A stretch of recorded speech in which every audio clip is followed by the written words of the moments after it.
They said she'd never break. They said Blake Lively would never show weakness, never let the cracks show, never blink in the face of legal war. But today something happened, something no one expected, because Blake Lively finally did the one thing she swore she'd never do. She admitted defeat, and then in a shocking twist she launched a brutal, desperate attack on Justin Baldoni and dragged me into court documents with a lie so bold, so provably false. It's almost unbelievable this isn't speculation. This isn't drama for clicks. This is legal record. And now we're going to expose every piece of it. So here's exactly what happened, and why it changes everything. Because after months of silent stonewalling and subtle digs, Blake Lively's legal team has officially filed a motion that amounts to a public surrender. But instead of taking responsibility or owning the narrative, she turned around and tried to burn the house down on her way out, launching an attack that even some legal experts are calling wildly unethical, because this isn't just about Baldoni anymore. This is about credibility. This is about Blake Lively trying to erase every critic, every witness, and every creator who dared to speak out against her narrative, including me. And now her desperation is officially on record. When the judge received the latest documents from Blake's team, they expected another delay, another vague statement or soft denial. But instead, they got a motion that admits the case is crumbling piece by piece, and in a complete 180, her lawyer suddenly argued that Justin Baldoni's attorney is manipulating the media, tainting the jury pool, and creating a hostile environment for their client. Except here's the part. They don't want you to notice. The real hostility didn't come from Baldoni's side. It came from theirs. Because while claiming they're victims of media attacks, they're also secretly asking the court to silence me personally, to redact mentions of my name, and to remove certain pieces of evidence that apparently came from my reporting. And that's where this gets personal, because Blake's team went further than we thought. They literally claimed in court that my reporting was false, misleading, and potentially defamatory, except they provided zero proof, no exhibits, no data, no screenshots, nothing, and yet they had the audacity to make it part of the official legal narrative. And you want to know why? Because it's not about truth. It's about intimidation. It's about power. It's about trying to scare creators and commentators from ever saying her name again in connection with this case. Because when someone like Blake Lively drags your name into federal court, the message is, clear, shut up, or get sued. But here's what they didn't expect. The truth always finds a way out, because every detail I've ever shared has been documented, archived, and sourced. And if they think they can erase the internet, they're in for a very rude awakening, because the evidence doesn't lie, even when Blake does. And yes, I said lie, because when you tell a judge that someone defamed you, but don't provide any proof, that's not just misleading. That's false representation. And when you do it under oath or in official filings, that opens a whole new legal door, one that Blake's team may regret walking through, because we now have lawyers behind the scenes watching every move, ready to push back. And let's not forget the timing of all this. This filing didn't just appear out of nowhere. It came immediately after a bombshell leak from inside the case, revealing that key witnesses had refused to cooperate with Blake's team, and that a major subpoena they issued to a third party was denied by the judge due to lack of merit. So what does Blake do in response? She pivots. She plays the victim, and then she attacks the people she believes made her look bad, instead of accepting that maybe, just maybe, her case was weak from the start. And instead of focusing on real legal strategy, she's trying to play PR games in a courtroom, hoping the judge will punish Baldoni's lawyer for speaking too publicly, even though everything said so far has been backed by documents and timelines. So what does this all mean for the case? It means Blake Lively is spiraling. She's lost control of the narrative, and more importantly, she's lost the confidence of the very system she tried to weaponize, because when a celebrity this powerful tries to silence not just an opposing lawyer, but also an independent creator like me, that says more about her insecurity than anything else. And let's be clear, this isn't a normal legal move. This is an escalation.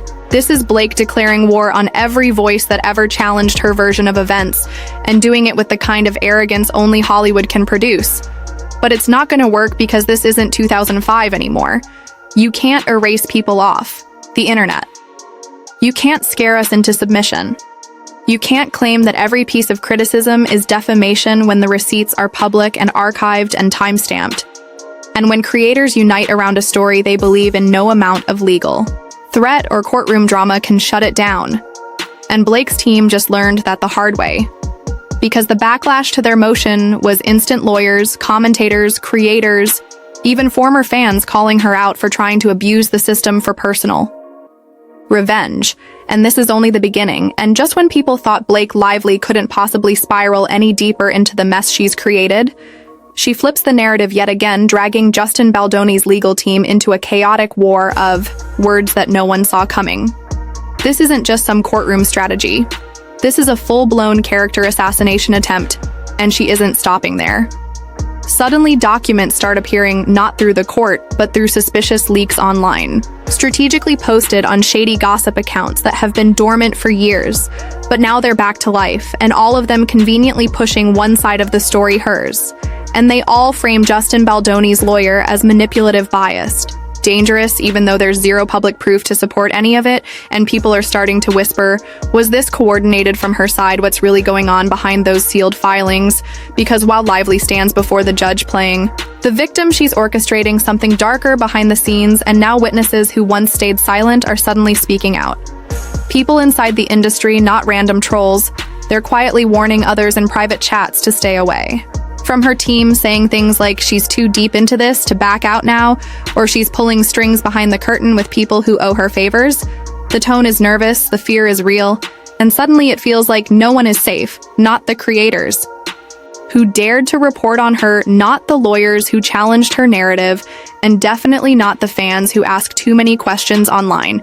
And that's where it gets personal, because she didn't just stop at attacking Baldoni, she accused a specific content creator of manipulating the public too, and without naming names. Everyone knew who she meant. The timing, the language, the references. All of it matched perfectly with the viral videos that blew up this case on YouTube. Especially the one where Baldoni's team was seen walking confidently out of the courthouse, while hers looked rattled, and now she's trying to claim that coverage, like that is somehow tainting the jury pool.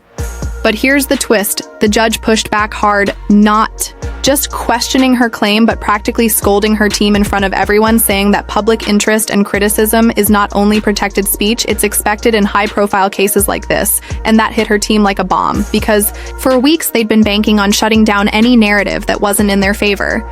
But now the court itself was rejecting that approach. And that's when her lawyer tried to pivot, saying Baldoni's team was encouraging this media chaos, which again had no hard evidence, and only made them look more desperate. And in that moment, the public realized this wasn't about fairness or facts, this was about silencing voices, especially the ones that were finally telling the truth about how far this had gone and how much power was being abused. And that's when even her former supporters started backing off. People who once defended her were suddenly quiet. No tweets, no stories, no posts, because they could see it too. The mask was slipping, and what was behind it wasn't what they expected, because if she truly had nothing to hide, why fight this hard to control the narrative? Why weaponize vague accusations without proof? And why involve creators in a legal drama that's supposed to be about defamation, unless maybe the real story is bigger than we thought, and the panic we're seeing is from a house of cards shaking at its foundation, because now journalists are digging deeper, not the gossip blogs. Real, investigative reporters who smell something rotten, and they've started asking uncomfortable questions about past connections, old NDA settlements, even lobbying money tied to her projects.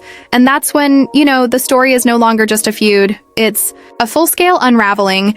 And the moment Baldoni's lawyer submitted a formal motion, asking the court to clarify whether these social media leaks violated any standing order, the room went silent, because that motion hinted at something no one wanted. To admit that maybe the leaks were intentional, and maybe someone was hoping to win in the court of public opinion before they lost in the real one. And if that's true, then everything changes, and now even Hollywood insiders are calling this the trial of influence versus integrity. Because on one side, you have a team trying to manipulate perception, and on the other, you have a legal strategy based on patience and facts. And in the middle are the people watching this play out in real time, seeing which side cracks first. And so far, it's not looking good for Blake, because with every new move her team makes, the public trust drops further, and the questions get louder and more dangerous. And soon the judge will have no choice but to address it all. And when that happens, the fallout will be massive, and just when you think the dust might settle, just when the courtroom tension reaches its peak and the headlines begin to fade, Blake Lively's team pulls yet another outrageous move that shocks everyone inside and outside the courtroom, because instead of walking back their baseless accusations or showing even a shred of accountability, they go on the offense again. But this time they don't just attack Justin Baldoni or his legal team. They go after the very system that's trying to hold her accountable. She claims the court itself has been influenced by public pressure and that her ability to receive a fair trial is now compromised. And in doing so, she ignites a firestorm of backlash. Because accusing a sitting judge of bias based on social media reactions is not just desperate, it's dangerous, and people across legal circles know it. The message is clear: if she can't win on evidence, she's going to try to discredit the process.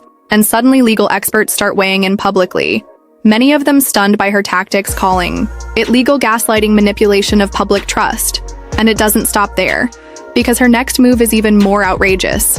She petitions for a partial gag order aimed at limiting what Baldoni's team can say in public hearings and filings. Move so rare and so extreme that even longtime legal commentators are saying they've never seen anything like it. And the reason given is beyond absurd. Her lawyers argue that the continued confidence of Baldoni's team in court is in itself influencing jurors who may be watching the case unfold online. And that right there is when the public finally loses it, because now she's essentially arguing that Justin Baldoni being calm and prepared is somehow unfair to her. And that alone becomes its own news cycle. Creators across the internet begin dissecting the absurdity, breaking down every courtroom appearance, every press comment, every gesture, and comparing how Baldoni has handled the pressure with how she's chosen to lash out at everyone who questions her. And as these comparisons go viral, something shifts. Fans who were once on her side start backing away. And for the first time, a real conversation begins about accountability, about power, about what happens when a star uses influence to avoid consequences. And that scares her team, because this was never supposed to happen. The plan was always to drown the opposition in filings and noise, but now it's backfiring, because every new motion they submit only exposes more cracks in their case. And even the judge appears to be running out of patience. In a recent hearing, he directly asked her counsel why they continued to pursue arguments already dismissed in previous rulings. And her lawyers could barely respond, because at this point it's not about law anymore, it's about optics, about delay, about pressure. And everyone sees it so clearly. Now and then, the bombshell drops in a stunning move. Baldoni's lawyer reveals in court that they've received anonymous emails from individuals claiming to have been approached by people connected to Lively's team, asking them to post negative commentary about the case. And while these claims are still being investigated, their mere existence opens a terrifying door, one that could implicate her in coordinated smear tactics. The very thing she's accused others of doing, and the judge doesn't dismiss it. Instead, he orders a sealed inquiry into the claims, and with that, the temperature in the courtroom drops by 10 degrees, because now it's real. Now it's documented, now it's dangerous for her.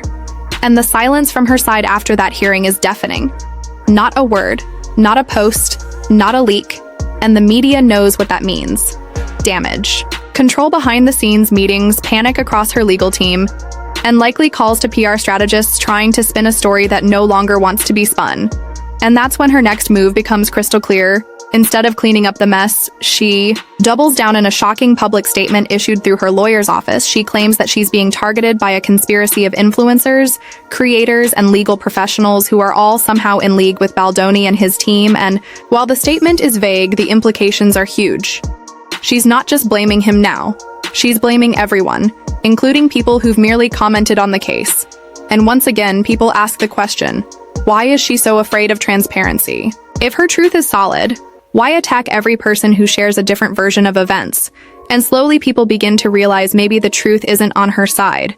Maybe this isn't a case of a misunderstood celebrity, but a case study in how far someone will go to maintain control, to silence critics, to bend the system. And now all eyes are on the upcoming deposition hearings, because after weeks of delays and procedural drama, the court has ordered both sides to sit down for final questioning under oath, and there's no escaping it this time. Cameras may not be allowed inside, but the transcript will be. And when that hits the public record, the fallout will be massive, because everyone knows the lies won't hold under oath. And if she tries to spin or avoid the truth, again, it'll be obvious and devastating, and the creators who've been threatened, The lawyers who've been smeared, the fans who've been blocked will finally have the vindication they deserve, because this story was never just about one woman's fight to protect her image. It's become a symbol of something much larger. The fight between truth and manipulation, between power and accountability, and the world is watching. And if you thought the chaos had reached its peak, if you believed the courtroom games, the strategic leaks, the media smears, and the courtroom stalling had already hit their limit, then hold on, because what unfolds next is so deeply shocking, so painfully revealing that it leaves even the most cynical observers gasping. Because the moment the court orders the final depositions to proceed with no further delays, a quiet sort of panic sets in behind the scenes. And while her legal team puts on a brave face, the sources close to the proceedings begin leaking whispers of internal collapse that associates once fiercely loyal to her are growing nervous, afraid of being tied too closely to the storm. Because what happens behind those closed doors is far more intense than anyone anticipated. The court-ordered questioning goes longer than scheduled, much longer, in fact, because what should have been a simple procedural formality turns into a minefield of contradictions, broken timelines, and thinly veiled emotional outbursts. And no one was ready for how transparent the cracks in her story would become. Because under oath, there's no makeup, no lighting, no curated Instagram caption to control the narrative. There's only the truth. And the truth, when it finally surfaces, sends shockwaves across the legal battlefield. She's confronted not only with inconsistencies in her claims about Justin Baldoni, but with documented proof that several of her earlier statements to the court were either exaggerated beyond recognition or outright false. And this time she can't deflect or redirect because the paperwork is there. The digital logs, the messages, the timeline, all clearly mapped. And for every answer she gives, the follow-ups are sharper, the cross-examination more precise, and somewhere in the midst of this brutal legal chess match, she makes the critical mistake, one she cannot undo. Because when pressed on the specific details surrounding her claims of being targeted by coordinated online harassment tied to Baldoni's alleged allies, she slips and admits that one of the accounts she cited was never actually verified by her team before being included in court filings. A small detail maybe to some, but to lawyers, to judges, to the law, it's explosive. Because it means she submitted accusations without confirming their source. It means her legal team presented possibly fabricated data to support their case. And that revelation is everything the judge needs to move forward, and now suddenly everything changes. The delays, the deflections, the drama suddenly take on a more sinister tone. Because if even one claim was based on unverified data, how many others were? How much of her entire defense is built on a foundation of speculation and spin? And now legal analysts begin whispering the word perjury, and the word perjury, when it enters the courtroom, doesn't leave quietly, and the public sees it happening in real time. The headlines switch overnight from Blake battles smear campaign to Blake accused of misleading court, and with that shift, her last line of defense collapses. Her brand, her fan base, her media machine all begin to fray under the pressure, because this isn't a PR disaster, this is a legal implosion, and the creators who were once silenced now come roaring back with receipts, with timelines, with every clip and caption she once dismissed as lies.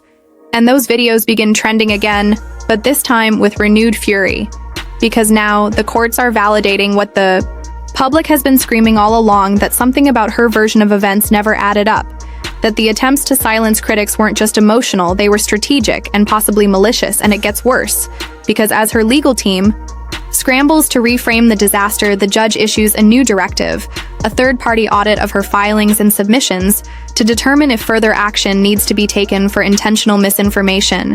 And that audit opens the door to sanctions, and suddenly the story that began as a legal dispute over creator speech versus celebrity reputation becomes a legal investigation into courtroom integrity. And the backlash is instant, because this isn't about internet drama anymore, this is about weaponizing the legal system for image control, and the public won't stand for it. Protests erupt online, and in real life, creators begin organizing speaking tours, videos, legal roundtables, calling out not just her, but the entire machinery behind celebrity abusive litigation. And this movement grows fast, because the people are tired of influencers being crushed by billionaire-backed lawyers, tired of truth being branded defamation, tired of stars pretending to be victims while holding all the power, and Blake Lively becomes the unwilling Face of that movement, her image once pristine, now splintered across headlines and viral breakdowns. And with every passing day, the storm intensifies. Her PR team begins canceling appearances, media partners pull ads, brand deals go quiet, and the silence says it all. They see where this is headed, and they don't want to be standing next to her when the verdict comes down. And still she doesn't apologize, doesn't acknowledge, doesn't even hint at responsibility. Instead, her team releases a statement claiming she's the true victim of a digital witch hunt, a claim that ignites even more fury because at this point, it's not just dishonest, it's insulting. And the final straw comes when transcripts from the deposition leak online. Not by court order, but by someone inside, someone who wants the truth to be seen. And in those documents, we read not only the cracks in her story, but the condescension, the disdain, the calculated coldness in every response, the refusal to acknowledge. How her own actions caused harm, and for many that's the breaking point. Even former fans begin turning away, because there's no denying it anymore. The woman who once preached grace and kindness is now exposed as someone who weaponized her image to destroy people who dared to question her. And the reaction is global. Major news outlets begin airing specials, documentary filmmakers reach out to the creators who were attacked, lawyers begin publishing legal op-eds dissecting how this case could reshape influencer protections forever. And all the while, Justin Baldoni remains calm, composed, measured. And while he says little, the court says everything when it rules that her filings included substantial unverified content that misrepresented the facts. And with that ruling comes not just vindication for Baldoni, but a potential referral for further investigation. And the story that began with a desperate lawsuit ends with something else entirely, a reckoning. Not just for her, but for an entire system that let her run unchecked for too long. And now the stage is set for the final chapter. The one that will determine what comes next. Not just for her, but for every voice she tried to silence. And when the dust began to settle and the courtroom lights dimmed and every last shred of deception had been pulled apart for the world to see, the truth was no longer a whisper buried beneath celebrity headlines or muted by legal trickery. No. It stood tall, unforgiving, and terrifyingly clear. For the first time in this entire saga, Blake Lively had no cards left to play. She tried. She twisted the narrative, spun accusations on Baldoni, threw wild allegations at those who dared to speak out. And when all else failed, she even turned her legal arsenal toward me. But what she never expected, what her entire team underestimated, was that the truth always fights back, louder, fiercer. And with evidence, this wasn't just about her lies anymore. It was about the system she tried to manipulate, the voices she tried to silence, the career she tried to ruin. And when those lies crumbled, they didn't just expose her. They unmasked the entire machinery behind her legal war.